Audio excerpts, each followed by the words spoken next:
everybody and welcome to our home. My name's Nick, one of the content designers here at Glowforge, and I'm going to show you one of the ways that I keep this little bundle of energy entertained while we're all stuck at home together. Our toddler's about to turn 2 and he loves puzzles. He's currently going through his fire truck phase, and so I thought it'd be fun to show you how to make a fire truck puzzle using free Google software and a fire truck icon that you can download online. Now let's start with the design. I know I need a simple frame to hold the puzzle pieces, so I'm going to jump into Google Drawings and draw a rounded rectangle. I think it'd also be fun to add some text, so I'm going to type out the siren noise and I'm going to pick a fun font.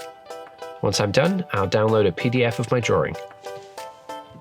Okay, let's jump over to the Glowforge software where we can assemble our design.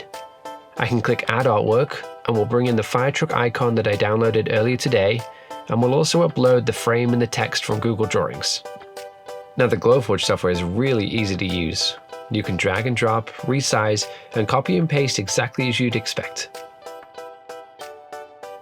I found my fire truck icon on the Noun project, which is a great resource for artwork to help your designs.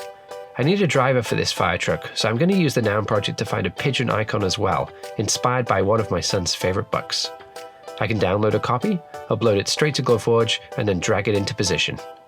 Now my idea is to print the driver's window from clear acrylic so the pigeon can be seen underneath.